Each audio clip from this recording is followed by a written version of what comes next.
आप ये समझ के 25 तारीख के दिन जब वोट डालने के लिए जाना, 9 नंबर के ऊपर जब आप मोहर लगाएंगे, पतंग की निशानी के ऊपर मोहर लगाएंगे, तो इस राना के चेहरे के अंदर असदुद्दीन अवैसी साहब को देखना मेरे भाई।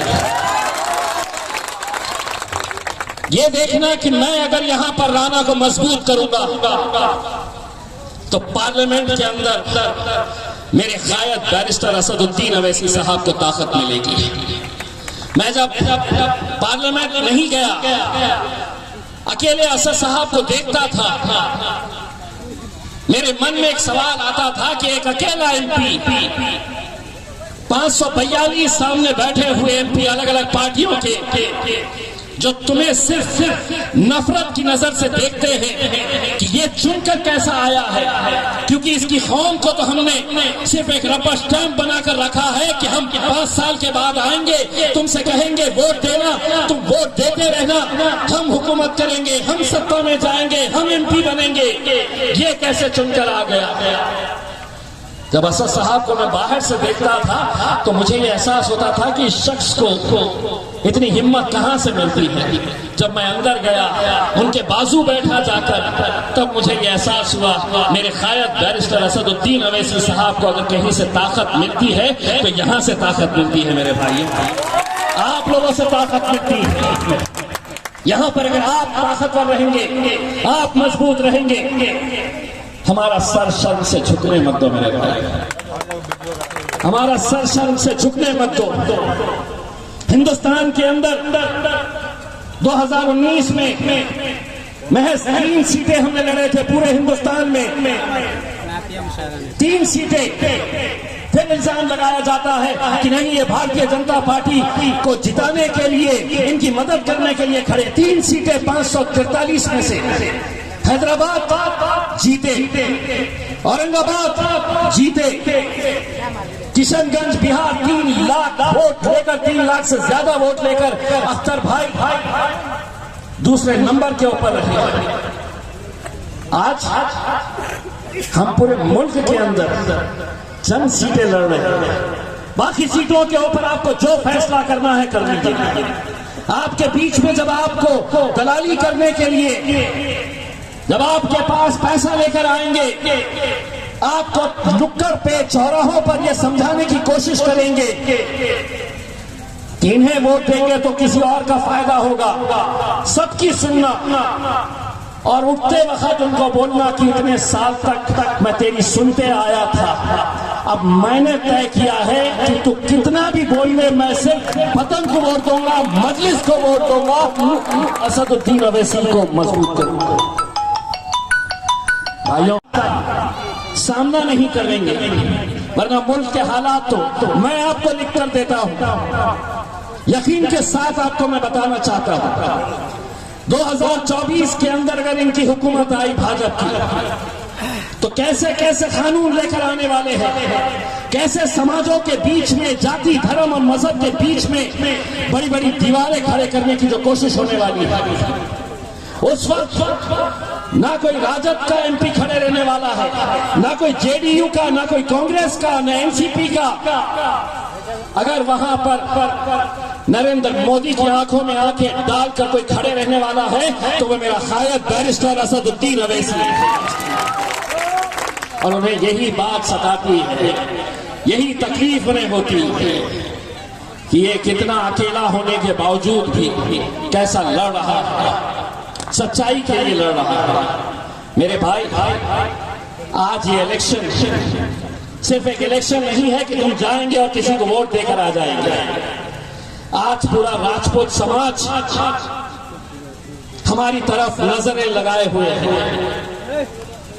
उन्हें तुम्हें ये यकीन देना है, तुम्हें ये यकीन दिलाना है।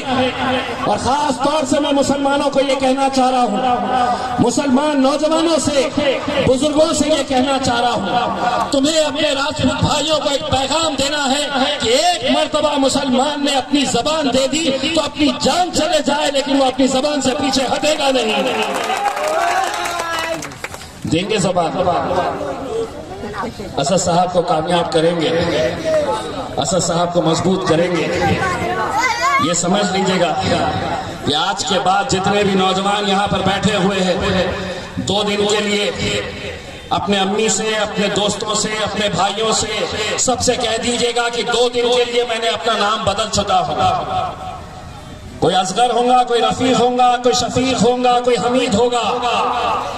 2 दिन के लिए तुम अपना नाम राणा रंजीत रख लेना। ये समझ के चलना कि इलेक्शन मैं लड़ रहा हूं, ये राणा नहीं लड़ रहे हैं।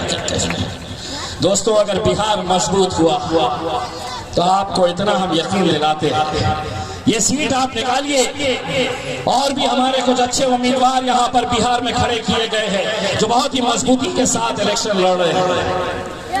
आप देखिए, अगर ये सीट अगर निकलती है तो अगले साल आपका विधानसभा का इलेक्शन होने वाला है। मैं आपको यकीन के साथ कहता हूँ, ये जितने बड़े बड़े सियासी लीडर घूम रहे हैं तुम्हारे खिलाफ बोलते हुए, वो दिन दूर नहीं जब अख्तरुल ईमान साहब के घर की चौखट के ऊपर ये हाथ जोड़कर बैठे हुए नजर आएंगे, हाथ जोड़कर बैठे हुए नजर आएंगे कि अख्तर भाई हमारा भी ख्याल कर लो। आज तुम लोगों की जिम्मेदारी है, अपनी जिम्मेदारी बखूबी निभाओ मेरे भाई, और इंतजार करो। मैंने तो अपनी आवाम से कहकर आया हूँ कि हिंदुस्तान का सबसे बड़ा जश्न 13 तारीख के दिन औरंगाबाद में हम मनाएंगे। 4 तारीख के दिन औरंगाबाद में मनाएंगे। बिहार में भी मैं आप लोगों की बदौलत औरंगाबाद में बैठकर ये देखना चाहूँगा कि मैं भी अपने आवाम के बीच में गया था उनसे भीख मांगने के लिए कि इस बार मजलिस का साथ दो, मजलिस को ताकत दो, और मेरा भी सर वहाँ पे फख्र से ऊंचा होना चाहिए, और मैं भी अपने शहर के अंदर जाकर कह सकूं कि मैं अपने भाइयों के बीच में गया था। आज अल्हम्दुलिल्लाह देखो यहाँ पर भी मजलिस ने अपना झंडा लहरा चुकी है। मैं बुजुर्गों से ये कहना चाहूँगा, अब भी यहाँ पर एक न जाने क्यों ऐसी फितरत हमारे अंदर लोगों के अंदर आ गई है। बहुत सारे लोग कहते हैं कि नहीं हमको तो वही पार्टी चाहिए करके। कब तक हम अपने अहरे गैरों की गुलामी करेंगे? अपनी क़यादत खुद खड़े करने की ताकत रखो। हम लड़ रहे हैं तो हम जीत रहे हैं, वरना हमें तो कोई टिकट भी देने के लिए तैयार नहीं है, कोई टिकट देने के लिए ही तैयार नहीं है। आज मुसलमानों से ये मैं कहना चाहता हूँ, 10 ऐसे राज्य हैं, 10 जहाँ किसी एक मुसलमान को टिकट तक नहीं दिया गया है, लेकिन वोट आपके चाहिए, सबको चाहिए वोट। मेरे भाइयों, आज वक्त और हालात को समझते हुए मैं आपसे एक बार फिर से आपको गुजारिश करना चाहूँगा कि 25 तारीख के दिन सुबह अपने घरों से निकलिए। जितनी साजिशें, षड्यंत्र, जो भी कोशिशें होगी कि यहाँ पर मजलिस का उम्मीदवार नहीं आना चाहिए, उन्हें नाकामयाब करने की जिम्मेदारी आपकी रहेगी, और इंशाअल्लाह आप मजलिस को इस बार ज़रूर कामयाब करेंगे। बहुत बहुत शुक्रिया। वाक़िर